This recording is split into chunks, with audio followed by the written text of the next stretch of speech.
Hello everyone, I hope you are doing well. So today I will talk about one of the most famous poems by Kamala, which is The Freaks. So let's go and see who these freaks are. So first of all, let me tell you what the poem is about. It's about a loveless marriage. So it's about two people who have been in a relationship and that is in this marriage for a very long time. But despite being together for so long, their marriage lacks love. The husband is physically attracted to the wife, but the wife, she is neither mentally attracted nor physically attracted to him. But despite not being interested, she still has to submit herself to him. And this is why she calls herself a freak. We can also say that the husband is a freak in his own way. And the poem is a confessional one. It has a very honest tone. The narrator points out the problems in her marriage. She also talks about, the compromises that a woman has to go through in her life, and how women are treated as properties or as objects. So we get a view of love that is here. We get a view of love that is frustrating and disappointing, and it ultimately leaves the narrator very, very empty.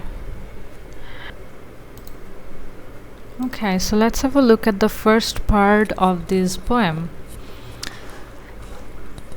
He talks, turning a sun-stained cheek to me, his mouth a dark cavern where stalactites of uneven teeth gleam, his right hand on my knee, while our minds are willed to race towards love, but they only wander, tripping idly over puddles of desire. Now, these the first sentence, the first phrase, he talks. So he is the one to talk. She doesn't, the wife is not talking. So this could, she could hint at how in a male-dominated society, women don't have the right to speak their mind. So, yes, she just stays there silently listening to whatever he has to say. Also, this man, her husband, is probably not a good looking man. His cheek, they are sunburned, and his mouth looks like a dark cavern. Stalactites, what are stalactites? These are like those pieces of rocks that are hanging at the entrance of caves. So, not a very good sight. I mean, if you imagine a person's teeth to be like stalactites. So, the appearance of the man, the outward appearance of the man, is not appealing. So, these two, the husband and the wife, they are willing to race towards love, or they are willing to make love, but they are delaying it, like they are being lazy about it. By being lazy, maybe she means like they are being indifferent. So whether to have intercourse or not, it's sort of like maybe the same thing. Okay, so let's have a look at the next part. Can this man with nimble fingertips unleash nothing more alive than the skin's lazy hungers? So the woman is wondering whether the husband can go beyond this physical thing that they have, whether he can reach her to a spiritual level. Okay, so he is being rapid in his movements, meaning that he only cares about his own satisfaction. Whether the woman is physically satisfied or not, he is not concerned about it. So yes, he treats her like an object.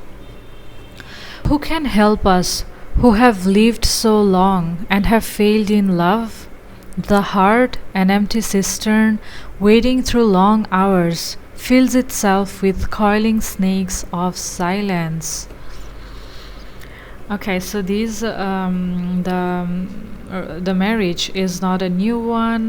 They have been in this relationship for a very long time.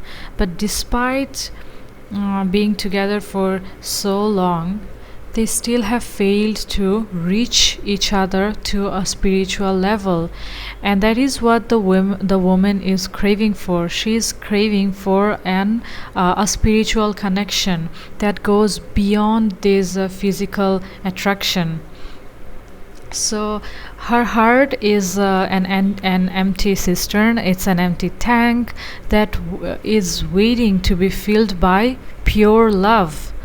But um, since they have this communication gap, the man is not able to fulfill her mental needs. So the heart, as it waits for true love, it actually fills itself with silence, and this silence is like coiling snakes. So she is trapped inside of this maze, and she will be here forever because love is dead. In this relationship, there is no love, there will never be love. I am freak. It's only to save my face. I flaunt at times a grand, flamboyant lust. So in the end, the narrator calls herself a freak. Why? Because she is pretending that she is attracted to him. And maybe here by but the title here makes sense, like the freaks. Maybe it could mean all the women that are facing the similar situation.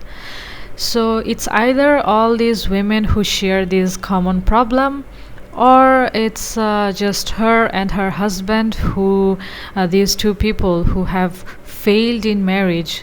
So maybe she is calling themselves freaks. Why is she pretending? It's only to save my face. Now, why does she need to save her face, and from whom? The thing is, she is obviously she is caught in this unhappy marriage, but she cannot get out of it, because you have to understand that the society in which Kamala Das lived, it didn't view single women or divorced women positively. So probably that's it. That's why she needed to save her face, and to save her face, she just pretended to be into this relationship. So yes, that's all about this poem. I hope you liked it. And if you have questions, you can ask them in the comment section. I will try to answer them. Also, so yes, that's it. You people have a very nice day. Thank you so much for listening to this short lecture.